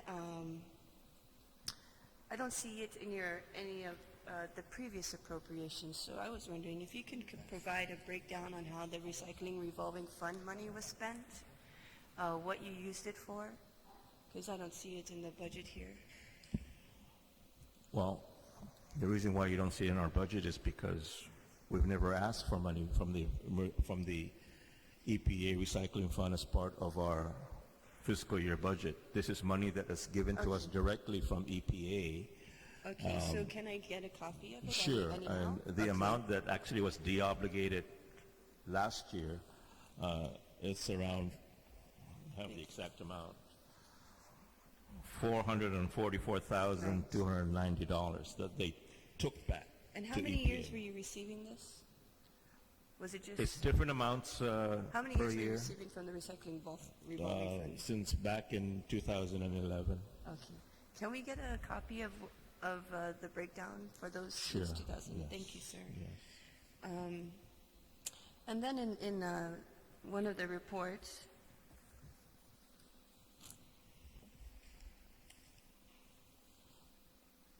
it says that $200,000 was given, or MCOG received $200,000 from Guam Visitors Bureau grant, which was distributed to all villages. The grant shall be used for improvement, refurbishment, restoration, repair, and maintenance of park or attraction per village, including village murals. And as of FY 2016, 10 villages have $36,000 in unused grants. So if we can get an explanation as of April 26, 2017, this letter is when this letter is dated. It says, as of FY 2016, 10 villages have $36,000 in unused grant proceeds, and I think that those should be used up already, especially looking at the state of some of our villages. And then 10 villages, of these 10 villages, 3 villages use some of the grants for their operations, mostly for consumables. If you could give us a description and perhaps some receipts for what you purchased that on the report said it was used for consumables as well. That's all. I'm just asking for copies that are not provided here. So if you could give us copies for that. I believe that grant that was given out was for FESPAC in preparation for the visitors coming in. And we actually divided that grant to each individual mayors, and they and their municipal planning council decides what to do with those grants. Like some of us, we actually had, like for example, Ganya Heights had the village mural that was in existence that we had painted several years ago. Repainted, and we had spruced up our park. Yes, I understand, Mayor, but you're still, as of FY 2016, you still have 36,000 in unused proceeds of the specific grants, and it says that says the MCOG committed to use it in FY 2017 to comply with the grant purposes. Most notably, the concern was that you used it mostly for consumables. 3 villages here used it mostly for consumables. So if we could get a breakdown of these villages, I would give We'll get the report for you, Yes. Senator, and we'll submit it. Thank you. That's all I ask. Okay. Okay, thank you. Have a good day. Thank you, Mr. Chair. Any other colleagues have any questions, particularly non-appropriated funds? Senator Torres? Just very briefly, will the Mayor's Council of Guam be putting in place, if it hasn't already, processes for the procurement of items, including emergency procurement, and the processes for the receipt of cash? Because those were 2 areas that were also highlighted in the audit finding report. And so if I can request, among the other things that you plan to provide to the committee, if you could also provide any processes that you have put in place subsequent to those findings in the audit report. Senator, you're talking about the non-appropriated funds? Yes. Yeah, we actually did submit to the Senator Nicolas' committee and office our SOP for the NAF and for the appropriated funds. And also the cash processes, handling of cash, receipts and things? Okay. We No, will. thank you. I wasn't aware, so I appreciate Yeah, that. and the other thing that the auditor also recommended was, all our village offices, they only have actually a municipal clerk and administrative assistant. And her recommendation was that one of these 2 attend the procurement class 101 that's offered at GCC. We've actually started sending our personnel to that, and it's not, we can't send everybody at one time because GCC only has enough space for so many people. We've sent the first 5 that had the most concerns in the audit report to that class. They've completed it. It's a 2-week course. We're sending the next 5 in a couple of weeks, and we're going to continue to do so until all 19 villages have already had someone attend those classes. Okay, that's a great idea. Glad to hear. Yes. Any other questions from my colleagues? If none, we'll go ahead and move on to the next item. This will be our last item. I know it's running into the day. And these are specific to our appropriated funds, what are appropriated by Legislature for the Mayor's Council of Guam. For FY 2017, we had a general fund appropriation of $4,617,000, a Guam Highway Fund appropriation of $2 million, the Limited Gaming Fund appropriation of $633,000, and a Tourist Attraction Fund appropriation of $3.5 million. I wanted to open up the conversation on appropriated funds by asking for the a comparison, more or less, between villages. I know that we discussed the topic and the information was provided, but I would like to put it on the record. How do the mayors go about determining how much in appropriated funds each village receives? The way we determine the budget appropriations and allotments to each of the villages, if it's not specified in the budget law, some of it says equal, some of it says through the road and pavement inventory. The limited gaming, we at the vote and the consensus of all the mayors, it was divided equally. So it came out to $33,365 each village. The SMB, Street Maintenance and Beautification and Office of the Mayor's Operations, that one had a base amount that was given to all the villages, and then it was broken down based on the road pavement inventory. And the law says based on the last certified one, and the last certified one is 2009 from the Department of Public Works. So we have to follow that. On the island-wide village beautification, that again is divvied out equally. And so out of the 470,000 allotment, we gave each village $24,785. You're going to see the village of Dededo get a couple dollars more because, you know, not that they are the biggest village, but we just can't equally divide it amongst 19. The grass maintenance, of course, is based on whatever is allowed in the budget bill. You take the acreage and that's multiplied by a certain amount. I believe it's $75 per acre. On the Public Safety and Social Education Program Fund, that is also divided equally. So you can see that in many cases, there's an equal distribution amongst the villages. We have tried discussing this in our council meetings as to how best. I know, Mr. Chairman, that you've tried to find a way to say that, of course, because Dededo is the biggest, the most populous, why is it still being given equal to the least populated village? But that's the way the council voted. And if there's, and I welcome you to, if you came up with any other formula, we were thinking of population. Some mayors brought up the idea of property tax, who pays the most, things like that, but that's the way it's divided at present. Just to give some hard numbers, I'm going to go down the list of each village and what their per resident allotment is based on the 2010 U.S. Census on the residents in the villages.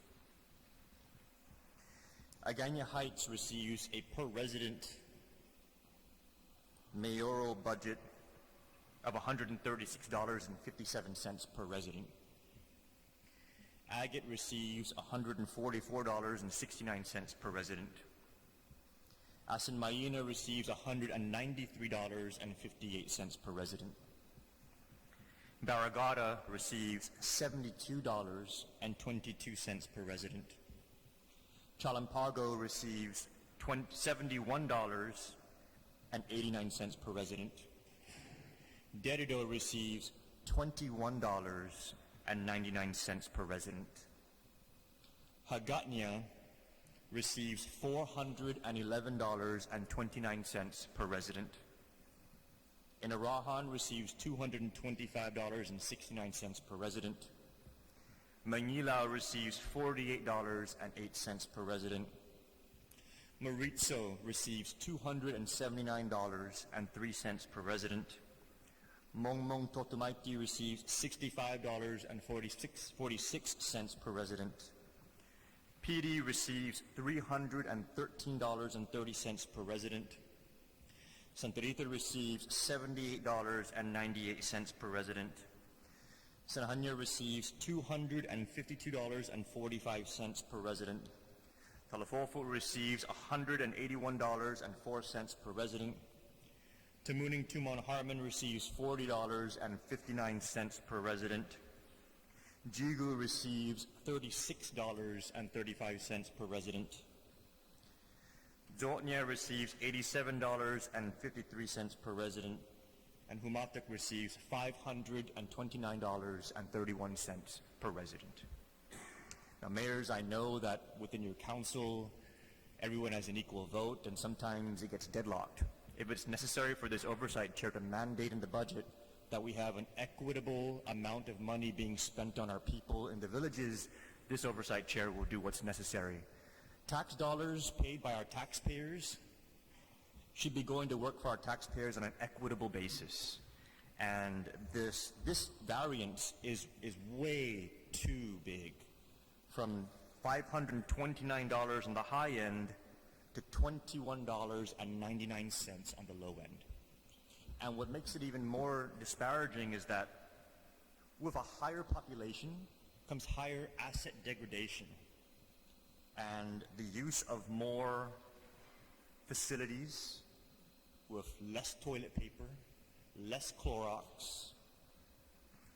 You get higher wear and tear, lower maintenance, lower supplies, lower materials. So I'm going to ask the mayors to join me in this very difficult conversation, but it's necessary in order to make sure that we get to a place of equity for our people. Because while I understand that you may want to take care of your individual villages, I'm sure you're all aware too that you have constituents in your villages whose family members live in other villages. You know, Nana lives somewhere, Dad and Mom live somewhere, I live somewhere. And so for us to be having these disparities that are ultimately going to shortchange the communities in which our people live on an unequal playing field, I think we need to do something about it. We already have, as you mentioned, Mr. Sablan, a formula for street maintenance and beautification. Perhaps we will use the baseline of that formula as a baseline for the general fund appropriation. So for example, in street maintenance and beautification, I believe the baseline is about 40% is allocated equally, and then the remainder is allocated based on mileage of road. Perhaps we'll use that same baseline, and then the difference will be based on number of residents. So everyone will get a baseline, but then the higher need areas based on higher population densities will be receiving the higher amount. I also want to posit the same formula for the beautification with respect to land area, because some villages are much larger than others. That's a lot more side of the road to cut, you know, a lot more land area to deal with. We have some villages that may have smaller populations but large land areas that need to be maintained as well. So as we work together to try and strike a balance in these formulas, I'm going to ask that the mayors approach it from the perspective that while you may have individual constituents within your villages, we have constituents at large throughout the island, and your constituents share familial relations that go beyond everyone's individual village borders. So I'll be communicating with the mayors about what our formulas are looking like, and then you guys can have a back and forth on that. But I think the time may be now where we're going to probably have to mandate that in the budget, so that it no longer becomes a dispute that's unresolved at the mayor's level. Do any of my other colleagues have any kind of statements they'd like to make with respect to the appropriated funds? Senator Morrison. Thank you, Mr. Chair. Good afternoon, mayors. With respect to the limited gaming fund, I certainly don't want to go far into the mayor's business and how they decide to equally divide that fund, but I certainly would like to make recommendations. I know up to this point so far, the mayor's council has received 1.1 million from the LGF through 3 allotments. With that amount, only $332,000 has been spent, leaving the current balance of $850,598. So I'm assuming the $850,000 has already been equally distributed. Is that correct?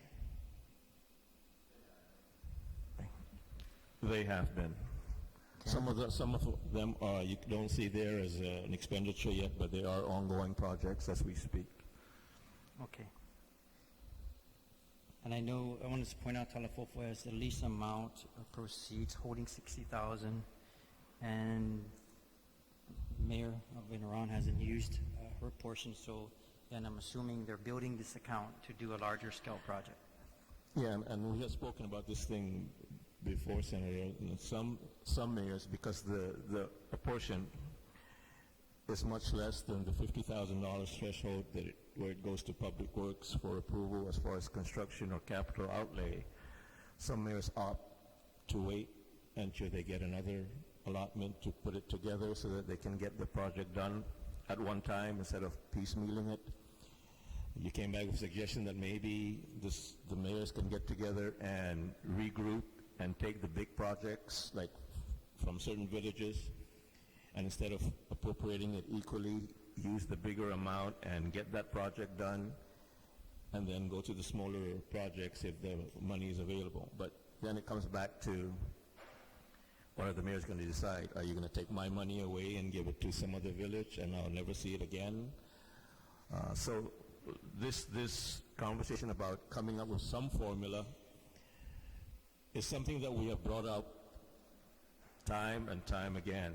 And every time the budget bill comes back, it always comes back saying road, pavement, improvement, inventory, and equally. So, I'm glad that the chairman is now ready to at least look at some kind of other formula that will be equitable at least for the larger villages.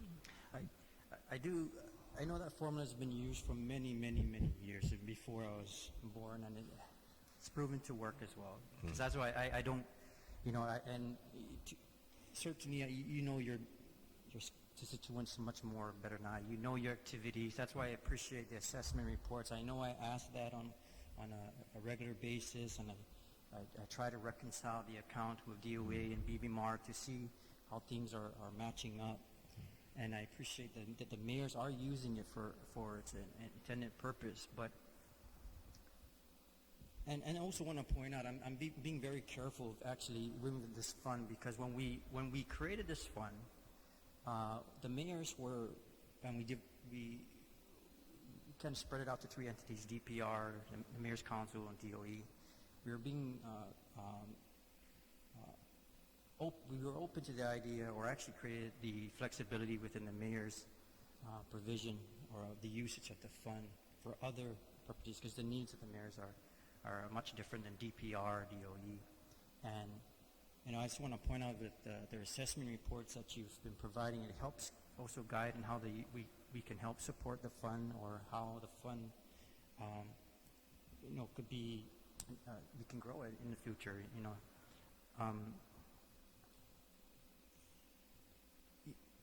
Are you seeing the increase of your constituents, the sporting activities, recreation activities, youth programs, adult programs now coming to the Mayor's Council, looking to apply for that fund or some portions of that fund?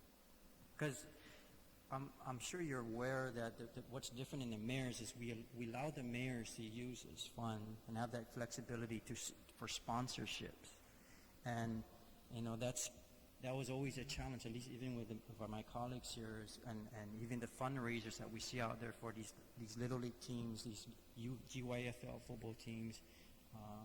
There's a lot more competing sports now, and a lot of them are being developed through the community. And we want to ensure that if that fund needs to be more specified for not only for facilities, but a portion greater for sponsorships, I like to know, because we want to encourage the volunteers that come to mentor, coach these kids, and not worry too much of the costs associated to keeping and sustaining the program. Yes, Senator. We have seen an increase in programs and recreation needs of our village. In fact, there now seems to be many more teams than there are available fields. And so we have some coaches and managers that are arguing because they asked for the field first, and here comes another group that says, well, the field is just as important for me because I got to train my kids on, playing whatever the game may be. But you're right. We have seen an increase in all the villages as far as sports and facilities requests and sponsorship, purchasing of uniforms, things like that. And some coaches and managers don't even read the law. They just say, oh, the mayors have all this money for these teams, so they come over and start asking for everything under the sun for the league, which, we have to explain to them that not everything is to be paid out of the limited gaming fund. But if you're asking whether has there been an increase, yes, there has been. And that's good to hear. That was our intention, is to help encourage, especially more volunteers to come to the table, knowing that there is a dedicated source that this body has helped to provide to the mayor so that we can, not only create more and build on top of the existing programs, but to sustain them for a longer time, knowing that they can always come back to the mayors, knowing that this fund is available to sustain the program. I know it's also available for facilities, and I know not many mayors are actually, for some villages, some may not even have facilities. I mean, the capital, Ganya, doesn't have too many sports teams, but you probably go down south or even up north, or even the smallest village can have more baseball teams than some villages up north. So I kind of leave that up to how the council will balance that, knowing how many teams, activities, youth programs they are engaged in. So you guys could figure out that formula, whether it's 33,000 each, or this community is producing this amount of activity. So, there's an incentive to encourage it in that village. I bring this up because maybe we could look at that fund and through your guidance, see that it may be more particularly used for youth programs, sports activities, whatever recreation activities. Also senior programs. Or senior programs, to adult programs. But and maybe look at other sources for facility usage, because we're seeing the growth in our communities for these type of programs. I'd like to not limit it, because you could probably, like I'm seeing in here, is some mayors are building it up and may not be using it for sponsorship. So, and maybe the reason, Senator, that some of them are holding back, and because there's talk that we've heard that the Department of Parks and Recreation is about to transfer some of these park responsibilities and maintenance to the various villages, like, for example, Dededo, the skate park, and the entire buffer zone there, where the skate park is at. She has been asked whether she's willing to take that over. The mayor of Agate has been asked whether he can take over the Nimitz park. And so there's talk about transferring some of it, and the talk is they're transferring the park, but not the personnel. And so, maybe that's something. I'm glad we heard that today, because that's news to me. And if some of these facilities or jurisdictions are being changed, passed on to the mayors, because the three entities are divided equally, 33%. That way, we will probably look at that formula again, knowing how many are under your inventory now and control versus what's under DPR. I know DPR is moving with large projects within their jurisdiction, but I pointed out because the mayors have different needs in how they address down to the level of youth, adult programs. And when we created this fund, that was our whole intent, is to help the mayors expand on these programs and grow within their communities. And I encourage, I don't want to go into micromanaging how you're doing it, if it's being used for that purpose, and I just like to hope that those that are holding it or putting it in a holding tank can be encouraged somehow to be used for more sponsorships in their community. Put a notice out, this is my recommendation, that there's available funds, and call out volunteers and get these kids engaged in positive activity, and that's the whole intent when we created it. But it's it's good news to hear that the mayors are looked at. And I thank you for your patience. Every quarter I ask for assessment report, but I also ask BBMAR DOA because of the release to making sure that these are getting into your account. Yeah, the programs are happening. Where it's not happening, Senator, is in the construction or the refurbishment or the renovation. As you know, with this H2 deal that we have going, there's not enough construction workers or construction companies to be able, they don't really care for the small projects that the mayors have. So it's also very difficult to find contractors. I would admit that since creation of this fund, there has been minimal requests coming through our offices because of the help of the mayors using that fund in what it's intended for. And it's good to see that these teams are in uniform, they have the equipment, and the kids are out there in the field and on the courts. And I hope I can work with you to expand that fund and get more sponsorships, get more volunteers to know that hey, we are creating this source for that purpose. Thank you. Thank you, Senator. Any of my other colleagues have any other statements or questions regarding appropriations? So I'd just like to recap our oversight hearing today, and thank you for the time, mayors. I'd like for the mayors to seriously reevaluate their positions on travel. Make every effort, please, to tighten up the non-appropriated funds discrepancies that are cited by our public auditor, and we will work together to try and get a solution for the formulaic disparities on the appropriated funding levels. I did want to end on a high note. You know, we talk about choices, and there are two mayors that I wanted to recognize who barely traveled, and if we had a perfect attendance for not traveling, I'd like to recognize these two mayors. We have Mayor Jesse Gogui of Chalampago and Mayor Doris Lujan of Benarahan, who have barely touched on the travel report for the last 3 years. I also wanted to recognize Mayor Gogui for what I've observed when I was evaluating the audited financials.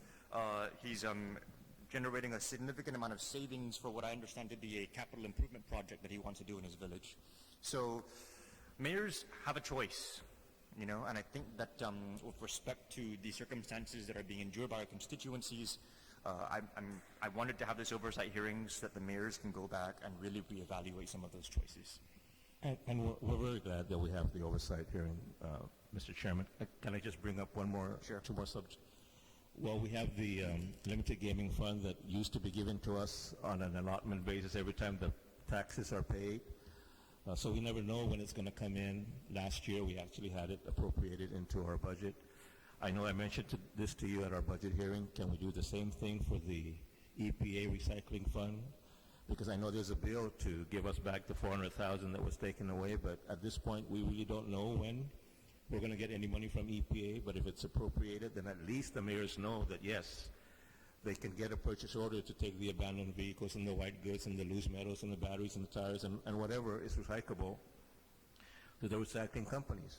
Right now, we're at the mercy of EPA, and we have 0 cents because they had not given us any. But if you can find a way to do it. We've had this conversation before, and prior to me evaluating these financials and these decisions and these discrepancies, I was sympathetic. But for me, at this juncture, before I can feel comfortable with fee increases or appropriations from other sources being at the financial management of the mayors, I need to see some improvement on these financial decisions that I've brought up in this oversight hearing. If we can show that there's a turnaround in the choices that are being made with respect to how the resources that you're currently handling are being deployed, then we can talk about additional resources. But until such time that, you know, I'm comfortable that we're not using money that's supposed to be used for another purpose for things that we've talked about today, it's going to be very difficult for me to feel comfortable flooding additional resources under the management of the mayors until such time that we've demonstrated a little bit more financial. Well, I hope that you're going to feel comfortable someday, but the fact of the matter is, it's in statute that the Mayor's Council of Guam is responsible to remove all this stuff. And if we're not given the funds to do it, Mr. Sablan, I'm trying to avoid going back and reiterating what I've already talked about. I understand, but I'm just saying. Because you have been given the funds, and you made other choices with those funds. And what I'm saying is, let's see first those choices reflect the priority that you're talking about right now, then we can talk about more money. Okay. Okay. And can you also look into where the Dededo buffer strip money has gone to? Because I'm sure that the mayor of Dededo can attest that she hasn't received a single penny, nor the mayor of Jigo, from the healthy fund. I bring this up because these are funds that we had, and because we needed to balance the whole entire government of Guam, we gave those funds up or they took it away. And so I'll just bring this to your attention that we had funds before, but we were not able to use it because it disappeared.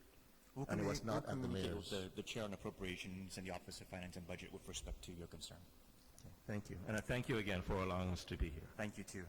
Any other individuals? Mayor Gogri, I understand you've approached the table.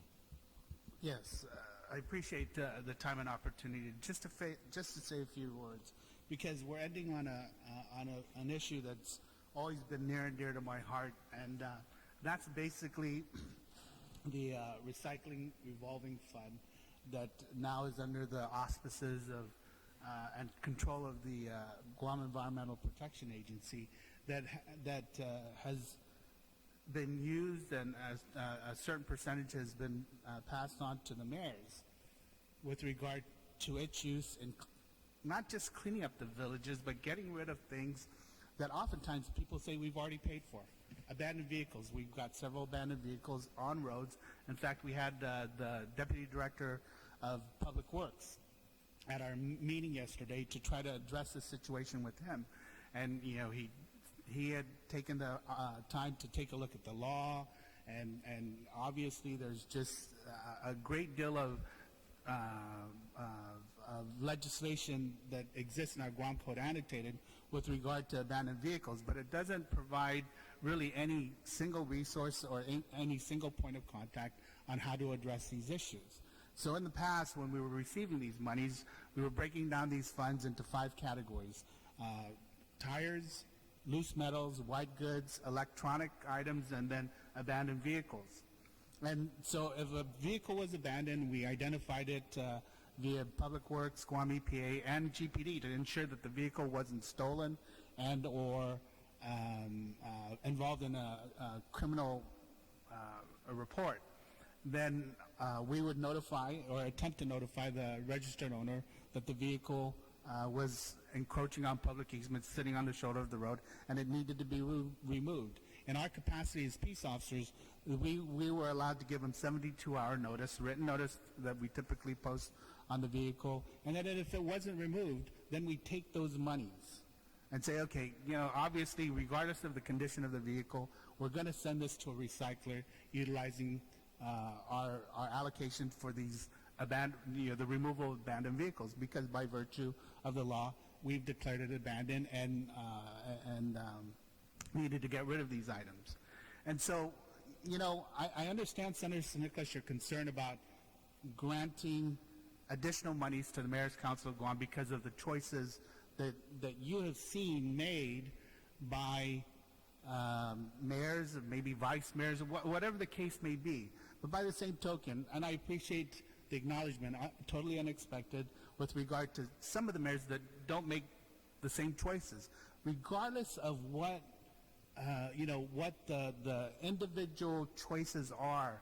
The bigger picture is there's 19 of us. There's 19 districts, and there's got to be a balanced decision by this body on what we get funding for, so that we can accomplish the missions that 19 different districts are given in the maintenance and beautification and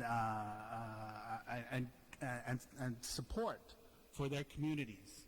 And so, you know, I've been one of the more vocal advocates with regard to the funding that we used to receive since, as our executive director had mentioned, since 2011, that we no longer have access to. In fact, you know, trying to be fiduciarily responsible, you know, while this program was going on and we had funding for it, I would have my staff come in and collect the white goods that we see, you know, strewn all over the village that were being illegally dumped, and we'd stockpile it over at the mayor's office. Because part of the cost was that if a recycler came that had a PO with our office to remove these items, if they had to go to multiple locations, there were multiple what we call transport fees, or travel fees. And so it might have been like 25 cents or $25 every site that they went to pick up. So by bringing them to one site, I mean, they visit one time that have that one fee, and then they just charge us for the items that they pulled from my office. And the last year that we had that funding for, I actually received a notice of violation from Guam Environmental Protection Agency for stockpiling goods. And the reason why it took so long to get rid of it is because the monies took a while for them to release to the Mayor's Council of Guam. Then, of course, we go through the whole process of submitting requisitions to authorize recyclers. Requisitions get converted into POs. POs come to us, and then we can therefore start utilizing these POs. But I don't wait. I mean, I start at the beginning of the fiscal year, and if it takes me up till March, which is 6 months from the start of the fiscal year, to get a PO, and I have 6 months of stockpiling, of course, I'm going to have a great deal of trash or recyclable items collected. And they gave me a notice of violation. I said, wait a minute, we're supposed to be partners in this. You want me to leave it in the jungle? Do you want me to leave it on easements? Do you want me to, so getting back to the point I'm trying to make here is that there's got to be a balance. In some areas there were 4 villages. In some areas there were 2 villages. In some areas there were 1 village that failed to report or did not report, or whatever the case may be. The important point I want to make here before we close is that there's 19 districts. There's 19 elected mayors and 7 elected vice mayors that we are trying to regulate as a body, but to some extent it's just like the 15 senators amongst our legislature. I mean, as much as we want to regulate the activities and behaviors and the decisions they make, they're still elected officials. And by virtue of every election and every attempt for a senator to get reelected, I'm hoping that their constituency will measure whether or not they represented their constituency properly and make those decisions at the polls. But what I want to make sure that we don't do is that we don't try to blanket some of the concerns that you rightly so have as a senator and that the public has that may ripple down and impact other jurisdictions that I believe have made some really solid decisions, and the management and the fiduciary responsibility of managing our people's monies. And in fact, I just had an MPC, Municipal Planning Council meeting last night, our monthly meeting. And although it's authorized by law, and you asked about stipends, they're entitled to a $50 stipend every time we meet. There's never been any funding source, and right from the onset when I got elected in 2009, all of the people that I had asked or had asked me to be a member of the Municipal Planning Council, I said, well, even though there's a provision in the law, it's unfunded. So every time we meet, I can't pay you. Some mayors have gone beyond, or some mayors have found a way to acknowledge and pay for it through their revolving fund account. And that's a decision that they make, and it's a, like you said, it's a kind of a subjective decision on their part. Others, like myself, still don't do it. And we have the funding to do it now with the Host Community Premium Fund coming in. But given the makeup of my Municipal Planning Council, they have chosen still not to take a stipend. And I'm okay with that. They're okay with that. But again, as we ask for some consideration in areas of concern that we do not have the funding and resources for, I ask that you take a look at really the objective of what these monies are used for, and hopes that all 19 mayors will make the same decisions and responsible decisions. And it's like any elected position. Sometimes you won't.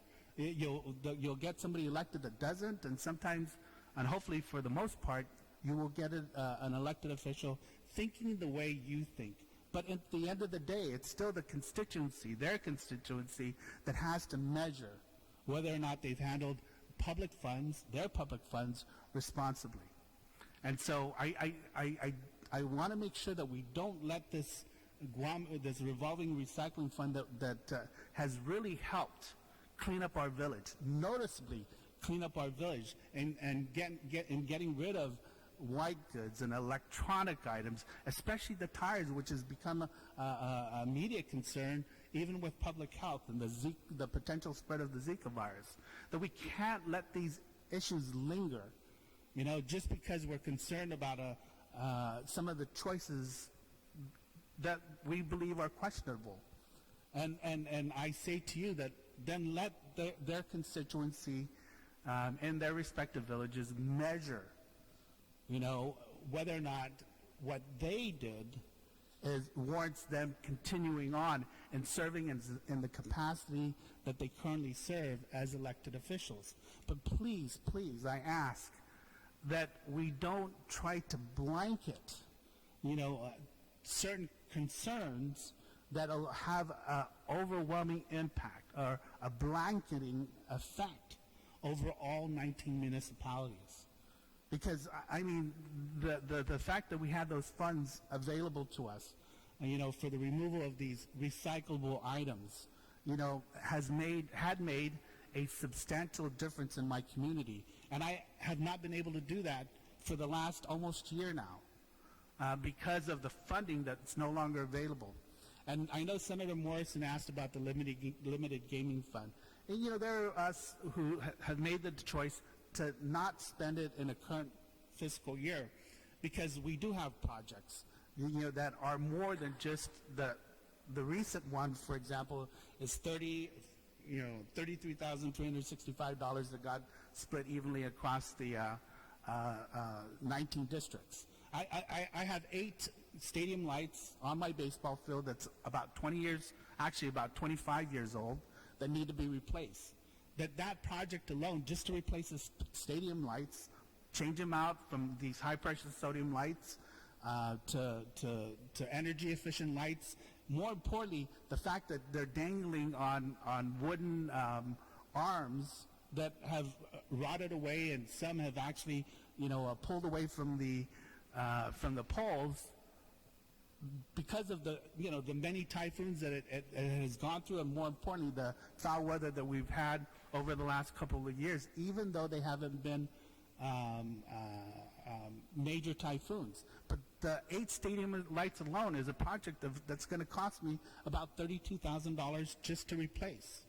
It's not just the fixtures, but there's going to be some rewiring that needs to be done. Of course, all the armatures that mount these lights. So these are not inexpensive projects, and more importantly, it goes to my next concern is the carryovers. Carryovers for the Mayor's Council of Guam as we go through this budget hearing is essential, because some of us, look at what the demands are for the projects that we have outstanding in our village, and it's going to be more than the $30,000 or the $27,000 we got last year, or the $23,000 we got 2-3 years ago.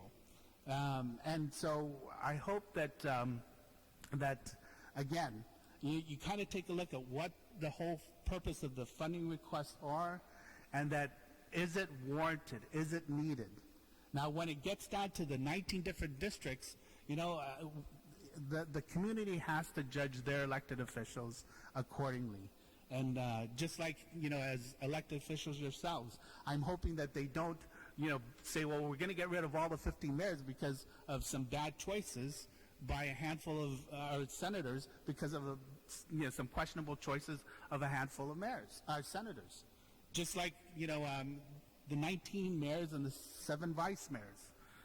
That we don't just arbitrarily say, well, we won't do this or we can't do this because, we're concerned about some of the choices and decisions, that we believe should have been different, given that we're talking about taxpayer monies.